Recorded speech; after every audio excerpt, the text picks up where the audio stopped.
আসসালামু আলাইকুম ওয়া রাহমাতুল্লাহি ওয়া বারাকাতুহু। আমি বাস্তবিক ডক্টর হাসান কবির বলছি। আপনারা হয়তো অনেকে লক্ষ্য করেন না বা লক্ষ্য করলেও কিন্তু এটাকে তেমন একটা গুরুত্ব দেন না। হ্যাঁ, আরে পানি পড়তেছে ১ ফোঁটা ২ ফোঁটা পড়ুক। কিন্তু আপনি কি জানেন এতে আপনার কত বড় সর্বনাশ হয়ে যাচ্ছে? আপনাদের স্বামী স্ত্রীর মধ্যে সর্বদা কিন্তু ক্ল্যাশ লেগে যাচ্ছে।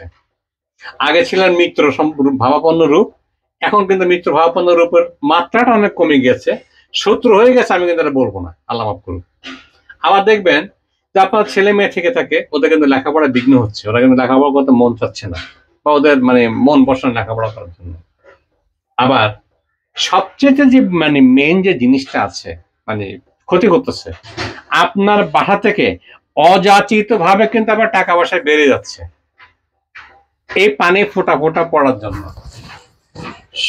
এটা কিন্তু একটা মেন রিজন এখানে। কারণ এই বিশ্ব প্রকৃতির সৃষ্টি হচ্ছে মাটি, পানি, আগুন, বায়ু এবং মহাকাশ নিয়ে। সুতরাং বাস্তুটাকে মানা এবং জানা এর সাথে কিন্তু কোনো ধর্মের কোনো সম্পর্ক নেই।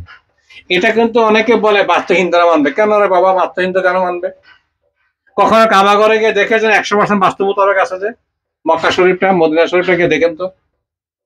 কাবাঘর উত্তর পূর্ব কর্নারে আপনার আছে, জমজম কূপ আছে, সাফা মারাও সেখানে দেওয়া আছে। তো এটা কি হবে আপনার হিন্দুদের হইল? বাস্তুটা সৃষ্টি হচ্ছে, আমি আগে বলছি, মাটি, পানি, বায়ু বা আগুন, আকাশ দিয়ে। এটাকে আপনি পক্ষে রাখা। এখানে তো আপনার ঠাকুর ডেকে আনে ওম লন্ড ভন্ড মহাকালিঙ্কারী কাণ্ড আপনাকে মন্ত্র করতে হচ্ছে না। কোনো মন্ত্র এখানে পড়ার দরকার নেই।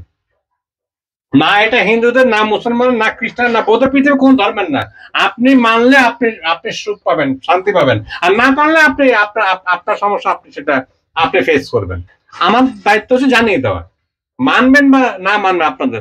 অনেকে প্রশ্ন করে এটা কুসংস্কার, এটা ইসলামে আছে কিনা, হাদিসে আছে কিনা। আরে বাবা, হাদিস কি? হাদিসে কি সবকিছু থাকবে নাকি?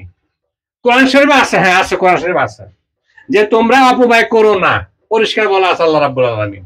আল্লাহ রাব্বুল আলামিন এটাও কোরআন শরীফে বলে দিয়েছেন যে তোমার হে মানুষ এবং জিন, আর তোমরা আমার কোন কোন নিয়ামতকে অস্বীকার করবে। আল্লাহ কোরআন শরীফে বলে দিয়েছেন আল্লাহ কোন নিয়ামতকে অস্বীকার করতে পারবেন না, আমরা সাধ্য নেই। এবং আল্লাহ রাব্বুল আলামিন এটাও কোরআন শরীফে বলে দিয়েছেন যে আমি তোমাদের জন্য, হে মানুষ এবং জিন, আমি তোমাদের জন্য কোনো কিছু বিধা সৃষ্টি করিনি, করে নাই। এবং তোমরা অপব্যয় করো না, কোনো কিছু অতিরিক্ত খরচ করো না। এই অতিরিক্ত খরচ হচ্ছে আপনার এই যে ফোটা ফোটা পান করা।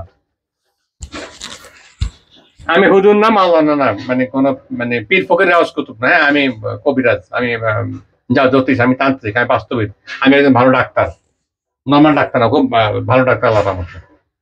তা আপনারা বাস্তুটার এই যে যদি আপনাদের পানি পড়াটা বন্ধ করতে পারেন, কোন একটা মেকানিক ডেকে, মিস্ত্রি ডেকে এনে, আশা করি সুখের সাথে বসবাস করতে পারবেন এবং অযাচিত ভাবে আপনার ঘর থেকে টাকা পয়সা বেরিয়ে যাবে না। এটা আপনারা খেয়াল করবে এখানে। আর আমার কথার সাথে আপনারা মিলিয়ে দেখবেন যে কথাটা মিলেছে কিনা, যে হাসান কবির যে একটা কথা বলেছে কথাটা মিলেছে কিনা, ঠিক আছে কিনা। অনেকে দেখবেন যে পড়তেছে বছর পর বছর পড়তেছে, খেয়াল নেই, অথচ 50 টাকা মিস্ত্রিকে দিলে এটা ঠিক করে দেয়। ধন্যবাদ আপনার সবাইকে। মায়ের রমজান শুভেচ্ছা সবার প্রতি।